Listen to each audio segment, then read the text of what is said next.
સારું થાય. સાચી વાત છે ખોટી? સાચી વાત છે ને? આજે યશપીએ મળતા પહેલા એક બાઇક લેવાનું સપનું નહોતું. ઘરમાંથી રકમ ગીરવે મૂકીને એક બાઇક લીધી હતી. એ પણ તમને કહું, જે બાઇક મારા મામા હાથની અંદર એક વીંટી આપી, એ વીંટી ગીરવે મૂકી બાઇક લીધી. બાઇકનો પોસ્ટરમાં ફોટો ચડવાડેલો છે.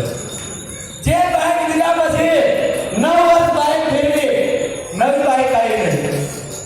યશપી મળ્યો, શરૂઆત કરી, લગાતાર રાત નહીં દેખ્યો, દિવસ નહીં દેખ્યો, ઠંડી નહીં દેખ્યો, તડકો નહીં દેખ્યો, વરસાદ નહીં દેખ્યો. આજે યશપીના માધ્યમથી એક વર્ષની અંદર ફોર્મ્યુલા ગાડી લીધી. જે ગાડી પછી ટાર્ગેટ બનાવ્યો કે આપણા ગ્રુપની અંદર ગાડી આવી છે. આજે દરેક વ્યક્તિના સપોર્ટ થકી આજે આપણા ગ્રુપની અંદર ટોટલ 25 વ્યક્તિ પોતાની ગાડી લઈને ફરે છે. જેની વાત કરીએ આજે યશપીની અંદર આવ્યા પછી એક તો ગાડી હતી જ, આજે દરેક વ્યક્તિના સપોર્ટ થકી, યશ સરના સપોર્ટ થકી, રમેશ સરના સપોર્ટ થકી, દર્શનબેનના સપોર્ટ થકી આજે જિંદગીની અંદર વિચાર્યું હતું, આજે 28 લાખ રૂપિયાની ટાટા સફારી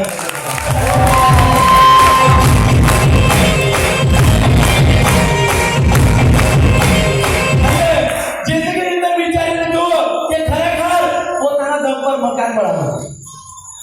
જિંદગીની અંદર વિચાર્યું હતું કે ખરેખર આપણે મકાન બનાવશું. જે ટાઈમે મજૂરી કરવા જતા ત્યારે બીજાના મકાન બનાવતા, ત્યારે વિચારતા કે આપણે પણ મકાન હોવું જોઈએ. આજે યશપીના માધ્યમથી 2 BHK મકાન લઈ લીધું. યશપીના માધ્યમથી જે ટાઈમ આવ્યો એ ટાઈમે એટલું વિચાર્યું મહિને 10 થી 12 હજાર મળી જાય ચાલશે. થેન્ક્સ કહીએ યશપીને, જેની વાત કરીએ આજે રોજની આવક 10 થી 12 હજાર આવે છે.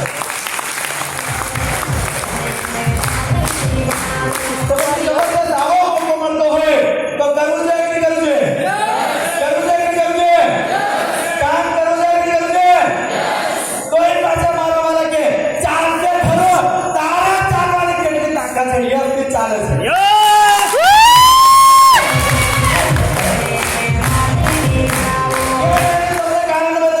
શરૂઆત કરી તે ટાઈમે ભગવાનને લાવ્યો ત્યારે ભગવાન કીધું સરકાર આજે 6 મહિના ચાલે. મેં કીધું કોઈ વાંધો નહીં, 6 મહિના તો ચાલશે. એક